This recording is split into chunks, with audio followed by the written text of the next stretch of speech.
and think I was pretty accurate in that. And then once we get into an election cycle, the other prediction that I made at the end of 2023 was that by August of 2024, everybody will have abandoned the red pill, or it will become something different, because it was exactly what happened really in 2016 and then again in 2020. And what happens is we tend to go through these phases in the influencer spheres. And it's not just the red pill or the manosphere, it's like other spheres as well, right? So I look at it as like there's sort of the intersexual dynamics sphere, which we, sort of have referred to as the red pill for quite some time. But when that becomes like a convenient like brand to appropriate, then people will start calling, Nick Fuentes is red pill, right? Like, get the fuck out of here. There's no way is he red pill. And then you'll get people who want to turn it into like religion. Oh, the white pill and the purple pill and the, whatever. The Christ pill. Yeah, the Christ pill. And, hey, bro, let's go. What mighty man of God pill, whatever. And the smart helmet is a fucking right. I'm just like, for fuck's sake, guys. And so, but it's the same thing that happened in 2015 and 2016, because they're like, what are the kids into? What's this red pill stuff? We're going to start calling the conservative movement the red pill. And so like, I always come back to the example that like Candace Owens, before she was Candace, was red pill black. Red pill black. Yeah. In 2015. And it's funny, I was just talking to Milo Yiannopoulos, because he's now back on Twitter, and he goes, yep, I remember that.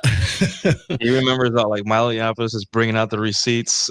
I've known Milo. I've been talking to Milo like since probably 2013, and then he was banned for a while, and then Milo he just kind of lost his mind for a while, but now he's kind of back, and it's interesting to talk to him again. He's sort of recreated himself in a different kind of character, I think. But that's what these guys have to do, is they have to recreate themselves as like the new, whatever the new hotness is. And so when you're asking about like the tradcons and everything, they're just going to like, are they going to stick with it? Are they not? They're just going to rebrand themselves as whatever is trending. And because that's all it really is amounts to. And I think that's what is the most frustrating part of all this, because like myself, Ryan Stone, Aaron Clary, Rich Cooper, a lot of these other guys, we've been doing this stuff for forever. And so when somebody your first rodeo, roll in, like I was just watching, somebody sent me a link to the interview between Ryan Taraban and James Sexton, and it was on Soft White Underbelly. And I think just as nonchalantly and as innocuously as possible, like Jim Sexton was like, saying, hey, it sounds like you're trying to separate yourself from like all this, this noise from, these spheres and this and that and everything. I'm sure he was saying it in the most, lawyer-esque way. Lawyer-esque way, true. And then, but the truth of the matter is that Dr. Taraban has been lifting my material for quite some time now, and to the point, hasn't at this point? Who hasn't? Yeah, that's why me and Ryan always joke that we're the research and development department. The crazy scientists in the basement, and they're the corporate suits that just say, "Hurry up, scientists! I need new stuff for this."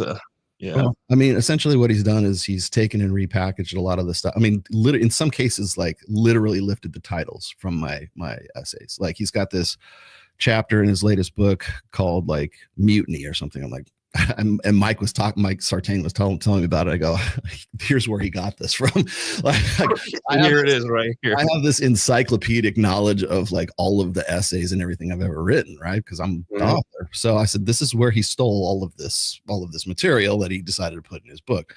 And that's, sooner or later, I'll probably have this conversation with Jim Sexton, but I'm just like, the reason why he wants to separate himself and won't even say my name is because he knows where he gets his material from. And, I think, but he's a good example of what you were saying before, how these guys sort of want to be on board with he didn't have any problem being associated with the red pill when he first came out. He had no problem at all. And a lot of, I still think a lot of his stuff that when he's not lifting my material is pretty good. Right. Yeah. But now it's like, if he wants to get on shows like Soft White Underbelly, they haven't called me.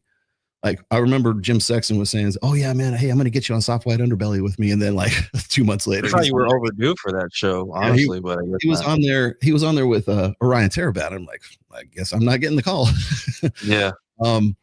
But whatever. I mean, the thing is like a lot of these guys sort of like come and go, and so I'm probably, well, with a few notable exceptions, I think I'm probably the most consistent personality in this space, right?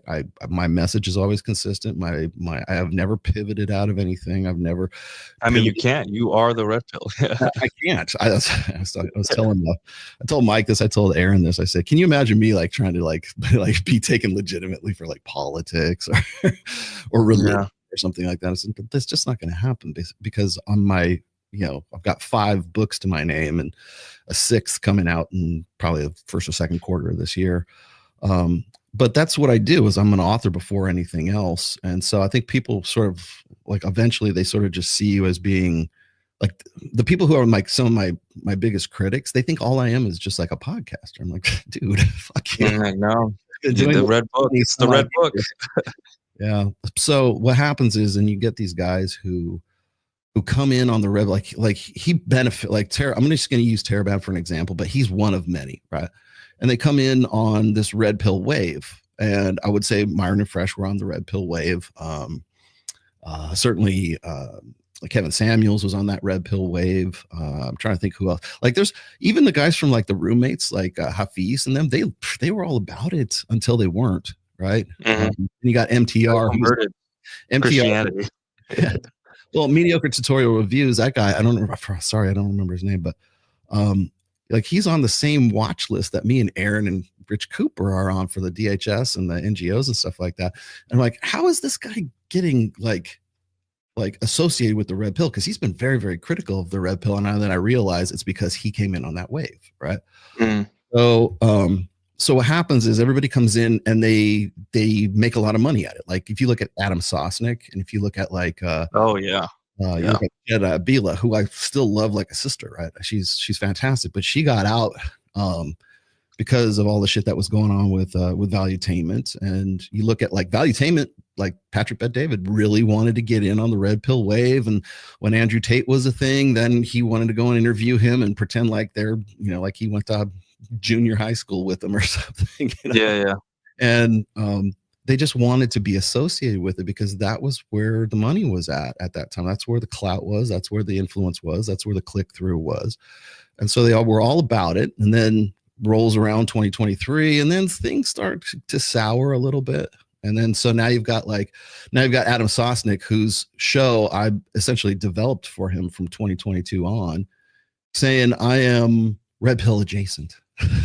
He said that you were red pill adjacent. No, he said he was red pill adjacent. Oh, okay. Yeah, and even Mike Sartain has said that in the past too, and I'm just like, oh, we're adjacent now. And that's why right after, I think it was on the election night coverage on CNN when Dana Bash was talking about, this election has always been about the manosphere, and I guess we're all in the manosphere now. And I go, yeah, bitch, nobody's adjacent now, are they? No one is adjacent. Yeah. We're all in the manosphere. It's out of convenience. Yeah, it's all like they will follow what's convenient and what's the new thing, regardless. And that's how you can tell. See, that's how you can tell like who's about it and who's not. And so the people who are just still going and writing, and most people on Substack, I think a lot of people don't realize that I'm on Substack, Ryan's on Substack, you're on Substack too, I believe. And that's where a lot of sort of like the thinking man's Twitter, I guess is what I would call it. But there's a lot of really good material that's going on Substack. And it's all subscriber based and everything else. And I think a lot of people at some point along the way said, you know what, we're gonna move over to where we can actually like make some progress and do some things that are really about something that's more substantive, something that's more constructive. Yeah. Come up with ideas, because you are one of the original ideas guys. I tell people I have not come up with anything new. I just repackage everything. We stand on the shoulders of giants. It's thousands of men who pulled their observations together, and you happen to take it and put it into a collection of essays, which later became a book. But everyone thinks it's just a show with women, and we're parodying the very simple. I'm like, no, it goes much deeper.